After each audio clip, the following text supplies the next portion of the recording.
Every day, the princess prepared breakfast for her husband with a smile on her face. But deep down in her heart, she had never truly loved him because her husband was a wicked man. While her husband was out hunting, a warrior carrying a great sword came to her side. The princess instantly felt love in her heart. However, the warrior came in and fell asleep right away, but the princess still looked at him with infatuation.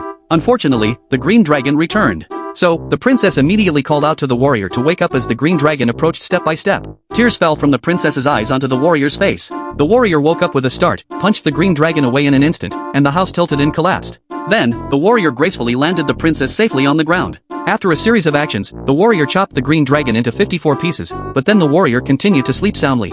At night, the princess started roasting dragon meat, but the aroma attracted a half-bodied monster from the forest. Without hesitation, the monster killed the warrior with a single sword strike. Then, the monster, looking smug, pulled the crying princess away, leaving the warrior to sleep forever underground. Soon after, when the king heard that the princess had returned, he was overjoyed. Seeing the princess crying bitterly, he kept asking who the dragon-slaying warrior was. But at that moment, the monster jumped out from the bushes nearby. Seeing this, the king could only reluctantly shake hands with the monster and agree to marry the princess to him. As night fell, it was the warrior's lonely grave. But then, the warrior angrily rose from the ground, and his great sword flew to him by. Then, the warrior went alone deep into the forest. Soon, the warrior encountered a monster rabbit. The warrior took out his flute and started playing. The monster rabbit began to behave gently.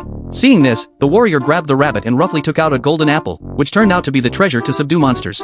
Then, the warrior headed to the palace. At this time, the princess and the monster were having their wedding ceremony, and the princess was crying her heart out. Suddenly, the monster felt a sharp pain in his heart and felt uncomfortable all over. But seeing the beautiful princess in front of him, he decided to finish the wedding first. Just as the two were about to hold hands successfully, the princess's true love finally appeared. The monster was shocked to see the warrior and said, "I stabbed you in the heart with my sword." Realizing he had let slip a secret, the monster quickly covered his mouth. The king also cast a suspicious glance. Then, the warrior explained the truth to everyone. Facing his enemy, the warrior took out the golden apple, but unfortunately, he slipped and fell. The golden apple flew away. Just as the monster thought he was saved, the princess immediately stood up, grabbed the golden apple, and angrily smashed it on the ground. She stomped on it like stomping on a bug until it turned into dust. As the caterpillar disappeared, the monster's body began to change and turn to ashes.